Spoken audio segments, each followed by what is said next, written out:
Di makatulog. Okay, someone na, maayos naman yung hinihigaan niya pero hindi siya makatulog. I'm seeing someone here 'no, his or her eyes 'no ay open, okay? Might be looking at the ceiling, thinking about something here very seriously. Pero yung iba, kung close man ang kanilang eyes 'no, ang diwa nila gising. Okay? So let us see who is this person right in here. The energy is very bothersome, no?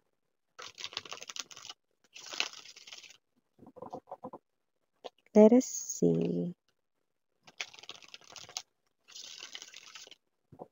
Ano namang kinalaman mo rito? Like, ano naman ngayon? Parang ang taray nung pagkakaano nun eh, 'no? Ano naman ngayon? Let us see.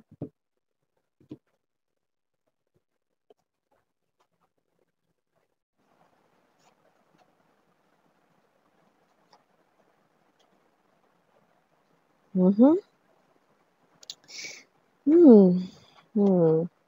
Someone feels cornered right in here.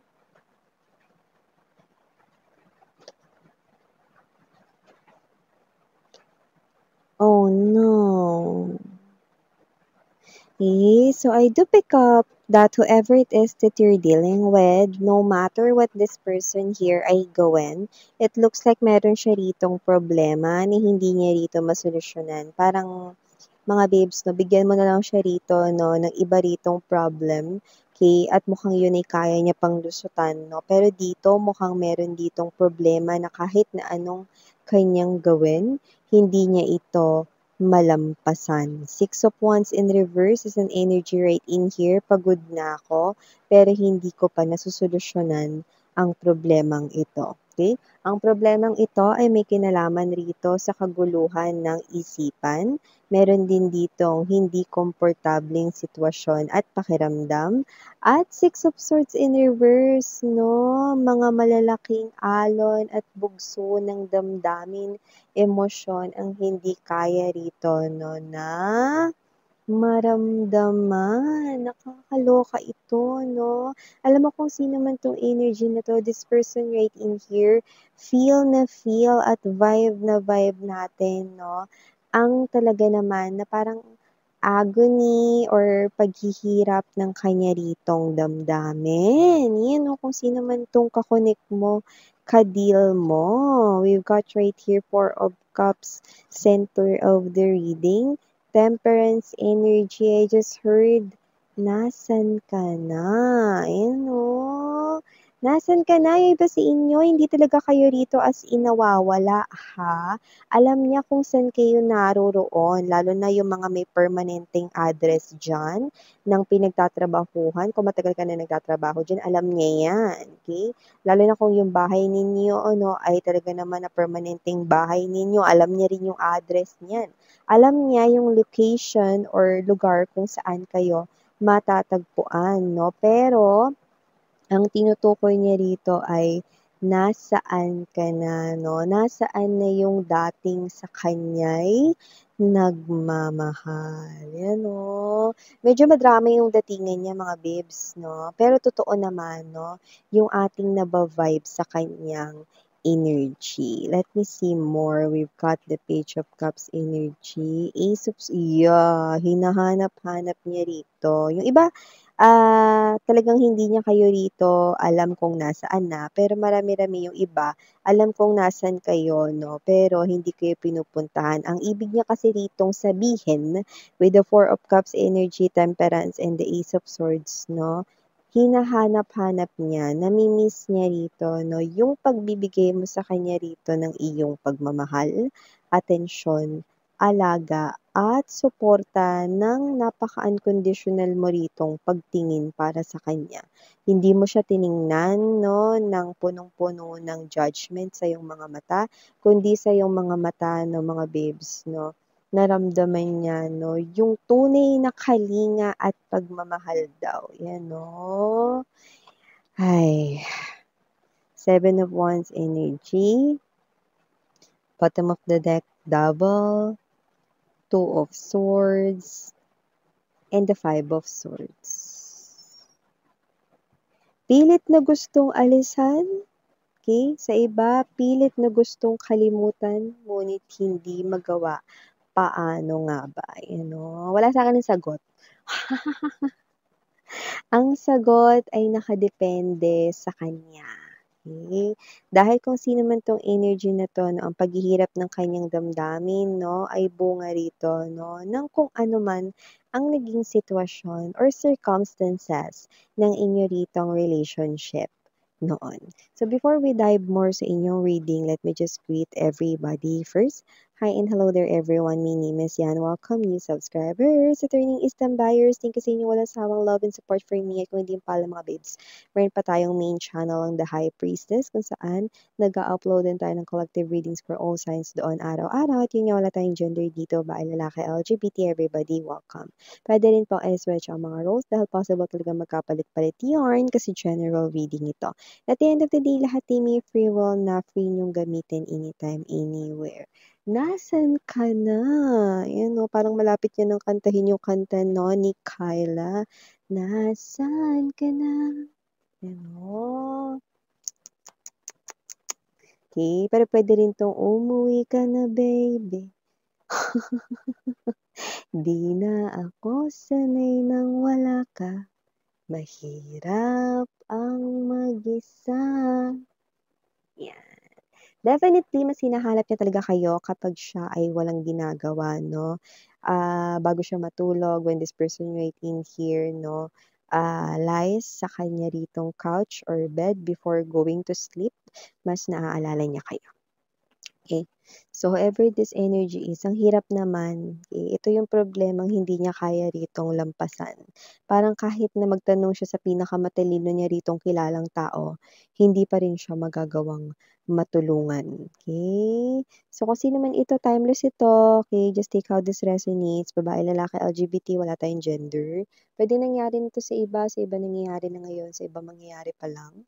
Pero gayon pa man, kung sino man ito, ginagawa niya ang buo niyang makakaya upang masolusyonan ang ganitong klase ng problema. Pero ang hirap, ang gulo-gulo talaga ng kanyang isipan, no?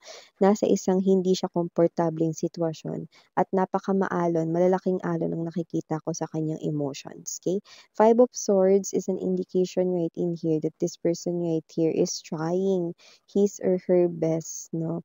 Para ilaban ano man ito, no, na um, solusyon 'no, hinahanapan niya kasi ng solusyon itong inyong connection 'no. However, itong tao na 'to 'no, hindi ko alam, hindi naman pinakita dito ano talaga yung kanyang naging kamalian sa'yo 'no, pero nakita ko rito that this person right in here, you are apart from each other. Okay. Hinahanap niya kayo rito 'no, nasaan na kayo, hindi niya kayo rito makita 'no. Yung iba naman mga babes, so nasasaktan kasi kahit na nakikita niya kayo, hindi niyo naman siya pinapansin, 'yan 'no. At saka hindi rin kayo rito 'no, yung dati na, sweet sa kanya 'no, hinahanap-hanap niya yun 'no, yung pagiging sweet mo, pagiging maalaga mo, hinahanap niya yun lahat-lahat 'no. So yung iba pala, okay, puwedeng nakikita mo siya nakakasalamuha, puwedeng katrabaho mo 'to, kapitbahay 'no, pero hindi mo na siya binibigyan ng atensyon gaya ng dati. So hinahanap-hanap niya 'yun, okey. So nakita ko dito 'no, na gusto niya 'no, sa isip niya 'yun ang pinaka-pinag-fo-focusan niya 'no, sa isip niya 'yun ang pinaka-focus niya 'no, yung, um dati na maibalik ngayon, okay. Pero alam naman natin 'no, mga babes, na mahirap buhayin ang patay 'no, or mahirap buhayin ang patay rito na pag-ibig. Kaya naman kung sino man 'tong energy na ito 'no, ito ay bagay na nahihirapan siyang i-solve 'no. So, kung sino man 'tong energy na 'to, this person right in here is someone with the Page of Cups energy.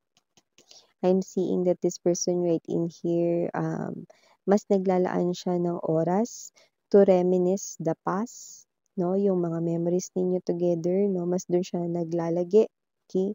And with the Seven of Wands energy, nakikita ko dito that this person right in here, parang Yung energy niya rito is, alam mo yung alam niya na yung daan pabalik, pero hindi siya puwedeng bumalik anytime na gusto niya. Gano'ng klase ng energy, okey? Parang energy niya rito hanggang kailan ako maghihintay na bumalik si collective sa'kin or babalik pa ba si collective sa'kin? So, with the Four of Cups energy, this person sees this as a missed opportunity pero ayaw niyang harapin ang katotohanan, no? That with the Ace of Swords energy, possible na hindi na nga talaga kayo bumalik sa kanyang piling. Dahil lalo na ngayon, wala siyang nakikitang anumang sign with the Five of Swords energy, no? Na kahit pilit niyang nilalaban, parang mas lalo lamang kayong lumalayo at nagiging resistant sa kanya. Okay? Kaya kahit siya hindi niya ma-handle yung sarili niyang feelings and emotions over this kasi may energy rito na ginagawa niya naman ang lahat, ginagawa ko naman ang lahat, pero bakit parang wala pa rin? Yan, no? Parang wala pa rin raw nangyayari. With the Devil card energy, this person right in here is someone, okay, na nakikita natin dito, no, obsessively thinking about how to fix or repair this situation. However, this person right in here wants to, have something, no, na parang kahit konting liwanag man lang, no, ng pag-asa ay sumilay sa kanya, no. With this Devil card energy, I do pick up that this person right in here, no, um, umiinom siya, okay? Doesn't have to be kung mag-isa or may kasama, but this person here is drinking liquors, drinking wine, beer, yan, no, or ano man yan, soju, yan, no, lambanog, o kahit ano man yan, no? And yung iba naman rito, no, is someone right in here na nakikita natin na walang gana to do other things, no? Gumala, makipagkwentuhan, no? Lalo na yung manood ng mga nakakatawa, ayaw niya. Mm. Okay. So, nakita natin dito that with the Two of Swords energy, this person right in here is showing me that kind of energy na kahit na meron ditong mga tao na sinusubukan siya ritong ayain, pasayahin, like this person here keeps on rejecting them. Okay? Because this person right in here, no, wants to come out sa isang klase ng makaisip ng tamang solusyon for this. Okay? Tingnan mo, kung sino man 'tong energy na 'to, isa itong klase ng energy na parang, alam niya sa sarili niya 'no, na parang dasal na lang talaga yung kailangan niya. 'No? Isang malaking dasal na lang talaga rito 'no, kasi parang ang energy niyo rito mga babes 'no, sa malaking alon na nakikita ko, parang marami sa inyo rito 'no, yung duda na sa intensyon niya, kahit na nagpapakita pa itong tao na 'to 'no, na sa pagkakataong ito ay nagbago na ako, may mga energies kayo ritong duda na 'no, sa kanya, okey, sa kanyang intensyon or sa kanya rito 'no, mismo.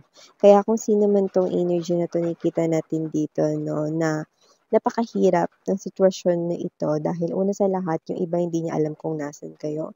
Yung iba naman alam niya kung nasaan kayo pero hindi naman magawang kayo ay lapitan sapagkat ito nga yung inyong energies na nagpapakita rito 'no, ng paglayo sa kanya. Kaya kung sino man 'tong energy na ito nakikita natin dito mga babes 'no, that this is the type of person right in here 'no, who cannot really take you out from his or her mind, no? This person keeps on thinking about you, keeps on missing you right in here, keeps on reminiscing right here, your past memories together, no? So this person, tino-torture niya yung sarili niya by thinking about you, by thinking of those happy times you've spent together. Okay? Because those memories and those moments, no, ay mukhang mahirap nang maibalik, no, or mahirap nang madagdagan. So maybe this person right here keeps on looking sa inyong photo album, no, or sa mga photos ninyo na nakasave might be sa kanya ritong notebook ko, laptop, no, or handaphone, okay, cellphone. Kung sino man 'tong energies nito nakikita natin dito that with the Seven of Wands energy. This person feels like a lonely soul right now. And whoever this energy is, this is someone right in here, no, keeps on trying, no, to know the puzzle and not giving up, no? Kasi parang isang klase ng problem ito, no, na oo, nahihirapan siya, oo, napapagod na siyang hanapin yung solusyon, pero hindi titigil, no, hangga't makaisip siya rito ng tamang solusyon. Parang habang may buhay, sinusubukan niya rito, no, na paniwalain yung sarili niya na may chance pa rin, no? So, paano yun, Miss, yan kahit tumanda na siya, kumulubot yung kanyang mga balat, yan, no? Yes, na yun nakikita natin dito. Kaya nga parang nagkakaroon rin ng hint na baka malaki yung kasalanan nito sa'yo eh, okey? Kasi ganito siya, yan 'no. Kung sino man 'tong energy na 'to mga babes 'no, malaki man o hindi malaki yung kanyang kasalanan sa'yo, malinaw, nasira niya yung tiwala ninyo, okey? At ang tiwala mahirap na talaga yan na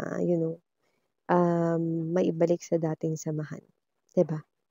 Kaya kung sino man 'tong energy na ito 'no, ganito man kahirap ang situation, patuloy niya pa ring hahanapin ang solusyon sa problemang ito. 'Yan 'no, parang kahit magtanong siya mga babes 'no, kay Shinichi. Shinichi Kudo 'no, ng Detective Conan 'no, hindi siya matutulungan nito, okey? Dahil itong person lamang na 'to 'no, ang kailangang solusyon sa sarili niyang problema lalo na ang sagot or answer, ang susi, ang may hawak ng susi ay walang iba kundi ikaw, sweetheart, 'di ba? So, for the initials right in here, yes, we do have, una na diyan, letter R, nandito rin letter N, andito letter S, we also have here the letter I, andito rin ang letter G, meron din tayong letter F, we also have here the letter C as in cat, and last but not the least, B as in boy. So, yeah, those are all the messages. Thank you again, in Yuriana on me. Sarang hail, love and light. And you.